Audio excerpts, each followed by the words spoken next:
LED টিভির দিন শেষ, মিনি এলইডির বাংলাদেশ।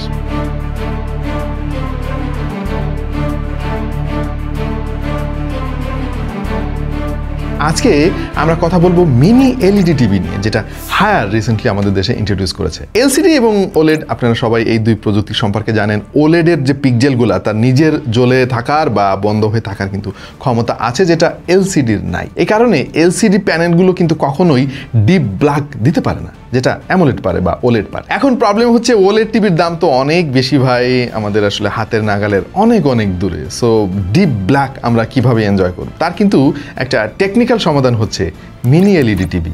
মিনি এলইডি একটা নতুন ধরনের ব্যাকলাইটিং টেকনোলজি। এতে যে এলইডি গুলো ব্যবহার করা হয় সেগুলো সাধারণ এলইডির তুলনায় অনেক অনেক ছোট। এর ফলে শত শত লোকাল ডিমিং জোন তৈরি করা যায়। যেমন হায়ারের এই 55 ইঞ্চি টিভিতে রয়েছে 160টা ডিমিং জোন, 65 ইঞ্চিতে 220টা এবং 75 ইঞ্চিতে 286টা ডিমিং জোন। এই লোকাল ডিমিং জোনগুলো কিন্তু নির্দিষ্ট একটা জায়গার উজ্জ্বলতা নিয়ন্ত্রণ করতে পারে। এর ফলে আপনি যখন ডিপ ব্ল্যাক কোনো কিছু দেখবেন, সেই জায়গার পিক্সেলগুলো কিন্তু একদম উজ্জ্বলতা কমিয়ে দেয়।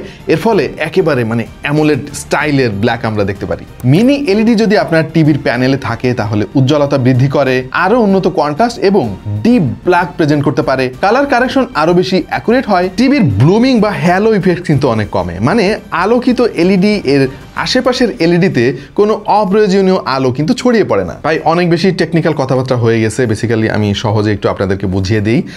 অ্যামোলেডের দাম অনেক বেশি, এলসিডির দাম অনেক কম, কিন্তু এলসিডিতে কিছু সমস্যা আছে, ডিপ ব্ল্যাক পাওয়া যায় না, গ্রেইশ লাগে অনেক সময় ব্ল্যাক জিনিসটা, বাট আমরা তো চাই অ্যামোলেডের মতো। সো এই মিনি এলইডি যাতে লোকাল ডিমিং আছে, এই জিনিসটা কিন্তু আপনাকে অ্যামোলেডের কাছাকাছি একটা ফিল দেবে অনেক অনেক কম দামে। এবং হায়ার বাংলাদেশে অবিশ্বাস্য কম দামে কিন্তু এই টিভিগুলো রিসেন্টলি ইন্ট্রোডিউস করেছে। আমাদের কাছে এই মুহূর্তে রয়েছে হায়ারের 55 ইঞ্চি সাইজের একটি টিভি, যেটা তাদের রিসেন্টলি ইন্ট্রোডিউস করা M80 সিরিজের। এই টিভির মোট 3টা সাইজ পাওয়া যাবে।